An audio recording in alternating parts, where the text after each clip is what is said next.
Boker Tov à tous. Ensuite, dans la bracha, on dit Veten tal ou matar livracha, Veten bracha al pene ha'adama. Donne de la rosée et de la pluie en bénédiction, donne la bénédiction sur la surface de la terre. Et ici, on va demander à Hachem une bénédiction pour l'agriculture de la terre. Il faut savoir que pas seulement que tout se passe bien, mais aussi qu'il y ait assez de manger pour tout le monde et que ce manger-là, il suffise à tous les êtres vivants qui sont sur cette terre. L'agriculture, c'est une grande partie économique d'un pays pour pouvoir soit vendre sa marchandise ou acheter de la marchandise avec d'autres pays, parce qu'on sait que c'est ça qui tient l'économie d'un pays, c'est en faisant des échanges de produits, et que, en fait, un juif, partout où il va prier pour qu'à l'endroit où lui il est, la terre elle soit fructueuse et elle permette l'économie de ce pays d'être stable. Ça veut dire que moi qui suis en Eretz Israël, je vais prier pour la terre d'Israël. Un juif qui va se trouver à Londres, on pourrait croire qu'il prie pour la terre d'Eretz Israël. Alors effectivement, il va prier pour la terre d'Eretz Israël, mais il prie pour la terre où là il est lui, parce que si lui, dans la terre où il est, elle n'est pas fructueuse,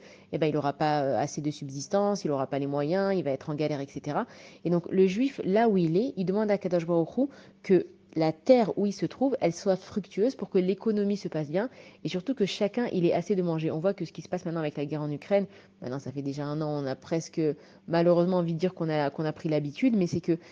tous les champs, toute la question agricole et toutes les plantations et tous ces champs-là qui ont été complètement abandonnés et dévastés, ça a fait complètement augmenter les prix du marché parce que tout d'un coup, on s'est retrouvé à court de tous ces bienfaits qu'on avait et qu'on se rend compte que c'est quand on n'a plus les choses que finalement ces choses-là, on en avait besoin. Et donc avant, Chas Shalom, que Dieu nous en préserve d'arriver à ce genre de situation, on prie maintenant que Hachem, il fait que la terre, elle soit fructueuse et qu'on manque pas de nourriture pour tous les êtres vivants sur la terre. Bonne journée à tous.